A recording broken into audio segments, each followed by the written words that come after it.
Hello friends. आज तक आपने सिर्फ पानी या फिर स्नो की बारिश देखी होगी। क्या आपने कभी डायमंड की बारिश देखी है? क्या आपने कभी पत्थर की बारिश देखी है? तो आज के वीडियो में हम ऐसे ही बारिश के बहुत सारे अमेजिंग फैक्ट्स के बारे में बात करेंगे। तो उसके लिए वीडियो को एंड तक ज़रूर देखना, और वीडियो अच्छी लगे तो वीडियो को लाइक ज़रूर कर देना। ऐसे ही अमेजिंग वीडियोस देखने के लिए चैनल को सब्सक्राइब करना बिल्कुल भी मत भूलना।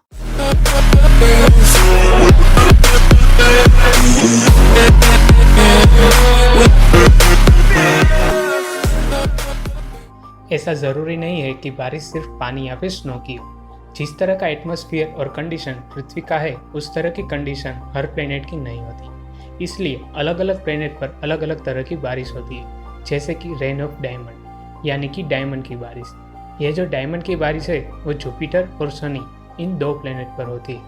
वहाँ पर एटमॉस्फेयर में मीथेन है, इसलिए जब वहाँ पर बिजली होती है तब वहाँ मीथेन को कार्बन में कन्वर्ट कर देती है। फिर दोनों मिलकर ग्रेफाइट बनाते हैं। जैसे ही वहाँ पर प्रेशर बिल्ड होगा, ग्रेफाइट कंप्रेस होने की वजह से वहाँ पर डायमंड की बारिश होती है। नासा की जेट प्रपल्सन लेबोरेटरी के साइंटिस्ट डॉक्टर केविन बेन्स के अनुसार वह डायमंड का डायमीटर सेंटीमीटर में होता है, और वह इतने बड़े होते हैं कि आप उसे रिंग में भी रख सको। वह डायमंड जैसे नीचे आते जाते हैं वह मेल्ट हो जाते हैं, मतलब कि कम्प्लीटली लिक्विड में कन्वर्ट हो जाते हैं। दोस्तों, उसी तरह हम आगे दूसरे प्लेनेट को देखें तो वेनस एक ऐसा प्लेनेट है जहाँ पर एसिड की बारिश होती है। हमारी पृथ्वी पर बादल जो होते हैं वो पानी के होते हैं, मगर वेनस ग्रह पर सल्फ्यूरिक एसिड के बादल होते हैं। जब पानी और एटमॉस्फेयर का सल्फर डाइऑक्साइड दोनों कंबाइन होते हैं तो ये बादल बनते हैं। हालांकि यह बारिश बहुत कम होती है, और यह बारिश जमीन से टकराने से पहले ही इवापोरेट हो जाती है। अगर पृथ्वी के पास चंद्रमा है, उसी तरह शनि ग्रह के पास भी उसका चंद्रमा टाइटन है। शनि के चंद्रमा टाइटन में पृथ्वी के जैसी कई समानताएं हैं, जैसे कि ज्वालामुखी, हवा और बारिश जैसी समानताएं हैं जो शामिल है।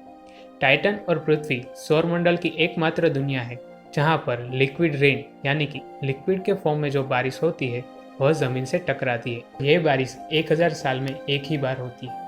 अब next gas giant planet HD 189733b को देखते हैं। ये जो प्लेनेट है वो पृथ्वी से तकरीबन 63 प्रकाश वर्ष दूर है। वहाँ पर ग्लास की बारिश होती है। साइंटिस्टों का मानना है कि ये जो उसका ब्यूटीफुल ब्लू कलर है वो उस पर हो रहे पिघले हुए ग्लास की बारिश की वजह से।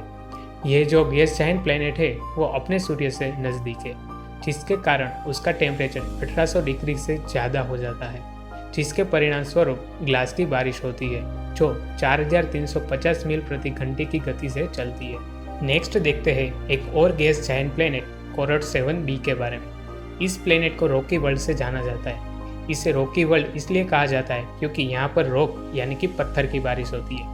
यह इसलिए होता है क्योंकि उसके एटमॉस्फेयर में सोडियम, लोहा, पोटेशियम और सिलिकॉन मोनोक्साइड जैसे अन्य तत्व मौजूद होते हैं जो मिलकर कंकड़ जैसे पत्थर बनाते हैं और फिर बरसते हैं। हमने अलग अलग ग्रह की बहुत बात कर ली।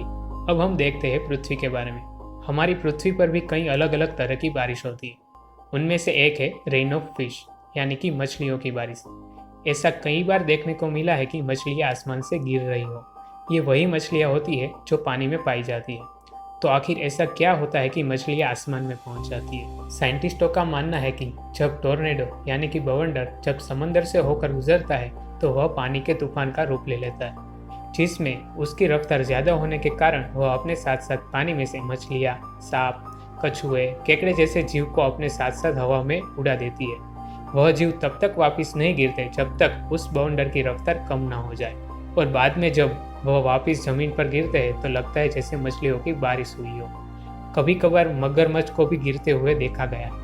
इस तरह की मछलियों की बारिश इंडिया के साथ साथ कई देशों में होती है। मेक्सिको के पास होंडुरास नामक एक देश में तकरीबन 100 सालों से मछलियों की बारिश हो रही है। अटलांटिक सागर से 200 किलोमीटर दूर स्थित होंडुरास के कुछ लोग इसे सामान्य घटना बताते हैं, और कुछ लोग ऐसे भी हैं जो इसके पीछे भगवान का हाथ मानते हैं। उनका मानना है कि 18वीं शताब्दी में जब यहाँ पर आर्थिक हालत ठीक ना होने की वजह से लोग भूख से मर रहे थे, तब उस दौरान वहाँ पर एक महात्मा आए और उन्होंने इस दुख से लोगों को छुटकारा दिलाने के लिए लगातार 3 दिन तक प्रार्थना की। उसी प्रार्थना की वजह से होंडुरास में मछलियों की बारिश हो रही है। इसके अलावा इंडिया के केरला स्टेट में 2001 में रेड कलर की बारिश हुई थी। इतना ही नहीं, कुछ लोगों ने येलो, ग्रीन और ब्लैक कलर की बारिश उन्होंने देखी थी ऐसा दावा किया था। कुछ साइंटिस्टों का मानना है कि पानी में ऑक्सीजन और कार्बन के साथ साथ बहुत कम मात्रा में आयरन और सिलिकॉन होने की वजह से यह हुआ है, जबकि कुछ साइंटिस्टों का मानना है कि इसमें डीएनए मौजूद है जो किसी जीव का है। आज की वीडियो में बस इतना ही। अगर आपको मेरी वीडियो पसंद आई हो तो वीडियो को लाइक ज़रूर करना और चैनल को सब्सक्राइब नहीं किया है तो ज़रूर कर लेना और बेल आइकन को भी प्रेस करना मत भूलना।